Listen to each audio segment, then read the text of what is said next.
années, mais que vous interprétez différemment les uns des autres. Comment, si j'étais politicienne, comment je pourrais, par quels critères pourrais-je m'aider pour aller vers les politiques les plus cohérentes? Mettez-vous à ma place. Je suis ministre des Ressources naturelles. Monsieur Moi, Duguay. je vous donne l'exemple du premier ministre du Canada, Stephen Harper, qui a annoncé en mars qu'il ne voulait pas construire un autre réacteur nucléaire à Chalk River, que ça coûterait trop cher. Puis on peut faire les isotopes médicaux de façon économique. Dont on a besoin en médecine nucléaire. En ayant des accélérateurs un peu partout. Chaque hôpital majeur, dans chaque capitale des provinces, il y aurait un cyclotron, un accélérateur pour faire les isotopes médicaux. Puis il ne veut pas construire un nouveau réacteur à Chalk River. C'est le premier ministre, on l'a élu. Peut-être qu'il y a une certaine sagesse au niveau de ce ministre. Puis d'autant plus qu'inviter un comité de scientifiques pour l'aviser. Est-ce que les gens de la salle rigolent parce que c'est ce qu'on pense habituellement du premier ministre Harper? Peut-être. Mais en fait, que ce soit un double de Chalk River ou des petits réacteurs, parce qu'il existe effectivement différents types de réacteurs. Je ne suis pas spécialiste dans le domaine. Il y en a des gros, des petits, des moyens. Il y a des pays qui veulent adhérer aux réacteurs nucléaires pour produire de l'énergie, de l'électricité. On n'a pas le droit de les empêcher d'atteindre un niveau de vie, d'espérance de vie. Sauf que ce n'est pas le cas du Canada, enfin pas du Québec. Non. Certainement, on n'a pas besoin de produire de l'énergie avec l'uranium. Si on n'est pas pour l'uranium, on est pour le charbon, on est pour le pétrole et pour l'hydroélectricité. Mais ici, on a l'électricité, c'est ça, l'hydroélectricité. Mais il va falloir doubler, la population va augmenter. On va être, dans 50 ans, il va falloir doubler notre production d'énergie dans le monde, là. Parce que le Québec, il va falloir élargir nos frontières. Il faut exporter. C'est un commerce aussi. Là. Donc, si on produit de l'uranium, éventuellement, ce sera pour l'exportation surtout. Possiblement. Alors, ou bien, est-ce qu'on est prêt à créer d'autres barrages, d'autres canalisations? Je ne pense pas que la société également va accepter d'emblée ceci. Voilà, alors on en est aux critères, là, justement, c'est des critères d'acceptabilité sociale. Hein? Ça fait partie des critères qui peuvent aider un gouvernement à trancher et arriver à des décisions plus cohérentes. Madame Gingras, vous pensez que le Québec, la population bien informée, va carrément refuser un avenir d'uranium pour le Québec? Je pense qu'avec l'historique de la façon qu'on gère nos mines au Québec, avec le rapport du vérificateur général en 2009, avec plein de mines abandonnées, donc, c'est un petit peu inquiétant en sachant, justement, on a vu aujourd'hui, là, le débat a eu lieu, puis il y a beaucoup de contradictions, il y a beaucoup encore de questionnements qui vont rester. Donc, je pense ce qui est sage, c'est de respecter la loi sur le développement durable, puis appliquer le principe de précaution, c'est-à-dire que, étant donné qu'on manque d'informations, je pense qu'il faut s'abstenir en ce moment. L'uranium va toujours être là. Et si c'est une avenue qui est intéressante, on va pouvoir le faire.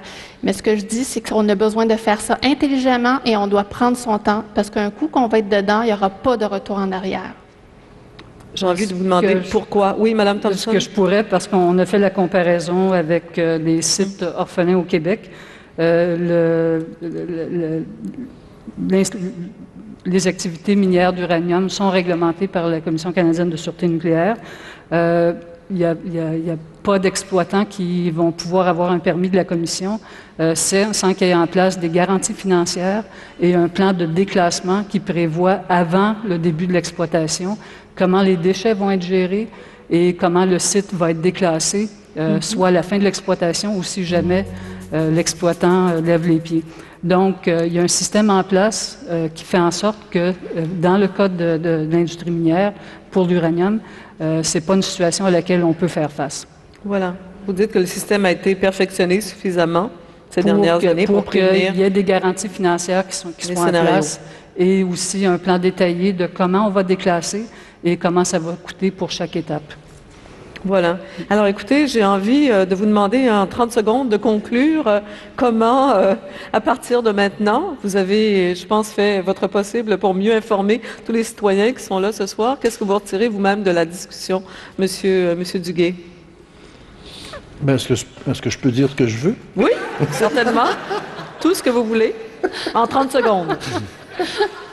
Ben, je vous signale que la Commission canadienne de sûreté nucléaire, représentée par Mme Dr Patty Thompson ici, fait un très, très bon travail. Je suis un lecteur assidu de leur documentation volumineuse. Et il faudrait faire savoir à la CCSN que nous payons leur salaire. Ils sont payés et qu'on a intérêt, on a été invité plusieurs fois par Michael Bender à communiquer avec lui, et il faut s'instruire du nucléaire, parce que c'est un domaine sérieux. Oui. Puis on a l'invitation ouverte de Michael Bender de communiquer avec la CCSN puis d'apprendre plus. Alors je vous invite à lire la documentation, puis à nous écrire, à nous parler. Il y a beaucoup de choses à apprendre. Voilà, merci. Bon conseil. Madame Thompson, quel conseil? Si on poursuit dans la même veine, pourriez-vous donner aux citoyens qui sont là ce soir? Bien, ce que je dirais, c'est que l'industrie nucléaire au Canada est réglementée, que les règlements ont une base scientifique et on revoit la science régulièrement pour s'assurer que les règlements sont appropriés. Et il y a beaucoup d'informations sur le site de la Commission, mais il y en a ailleurs aussi. Mais l'important, c'est quand on voit de l'information, c'est de l'évaluer en fonction d'autres sources d'informations pour s'assurer de la cohérence de l'information qui est disponible. Mais c'est important de s'informer et il y a beaucoup de sources d'informations. Voilà. Madame Gingras. En fait, c'est ça. Il y a plusieurs phases à cette industrie-là. La phase d'exploration, ça relève pas de la Commission canadienne de sûreté nucléaire, ça relève du ministère des Ressources naturelles. Au moment où on a une loi qui est encore archaïque, où on se rend compte que peu importe les recommandations qui ont été apportées, elle va demeurer archaïque. Il y a beaucoup de contradictions. Je pense que ce soir, vous avez été témoin que plusieurs façons de voir les choses, qui manquent des données.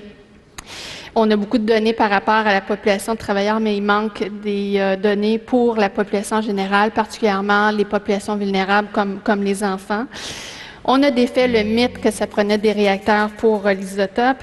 Et je tenais à dire qu'on a survolé les aspects, la radiotoxicité des éléments associés aux mines d'uranium, mais il y a quand même des éléments de chimiotoxicité. Ça veut dire que, sans parler de radiation, ça peut être toxique comme molécule en tant que telle. Donc, nous, comme médecins, la cinquantaine de médecins qui ont corrigé le mémoire pour demander un moratoire, nous, on préconise une approche de prévention. Parce qu'il peut y a un risque de dommages graves, comme on a vu dans le Golfe avec BP. BP n'aurait jamais dit que ça aurait pu arriver, c'est arrivé. Et il y a absence de données complètes, donc un moratoire s'impose. Merci, Madame Gingras. Et Monsieur Goulet? Toujours par rapport peut-être à l'information des citoyens, est-ce qu'on ne peut pas laisser ça aux médias? Oui, il faut former des gens. D'explication, le Québec, il y a de l'uranium naturellement. On ne peut pas s'en débarrasser. Il faut comprendre, il faut faire des recherches pour les générations futures. Il faut laisser entre les mains de nos générations futures des spécialistes qui peuvent comprendre, contrôler, répondre aux questions adéquates, générer l'énergie fossile, l'énergie renouvelable, non renouvelable, mais toujours en pensant qu'on ne peut pas revenir à s'éclairer à la chandelle. On aura toujours besoin de plus en plus. On est parti sur une courbe ascendante de consommation d'énergie, qu'on le veuille ou non. Je veux bien croire qu'on peut essayer de faire des gros efforts pour diminuer la consommation, mais il y a des pays qui attendent, il y a 90 pays qui attendent d'avoir l'énergie nucléaire pour commencer à produire l'énergie, rehausser leur espérance de vie, qualité de vie et éducation. J'ai vu en Afrique des gens à l'université qui se regroupaient le soir en dessous des lampadaires de la ville pour pouvoir étudier.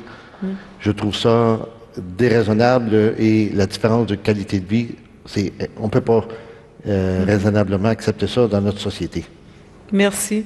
Entre-temps, vous avez comme scientifiques tous les quatre une grande responsabilité, dont celle d'engager le dialogue dans les lieux où vous êtes avec les citoyens qui ont, je pense que c'est évident, besoin d'en savoir plus et de mieux comprendre les enjeux.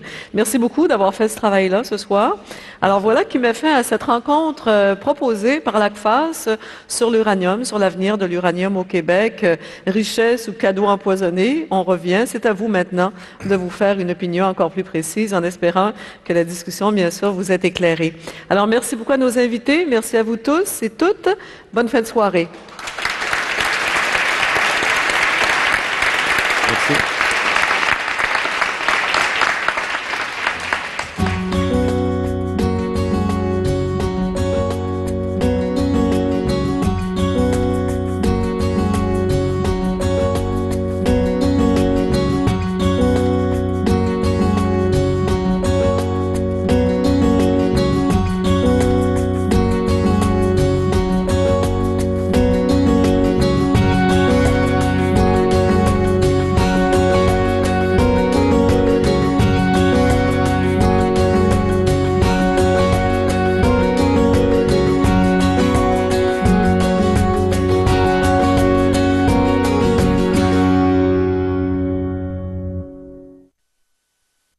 Canal Savoir tient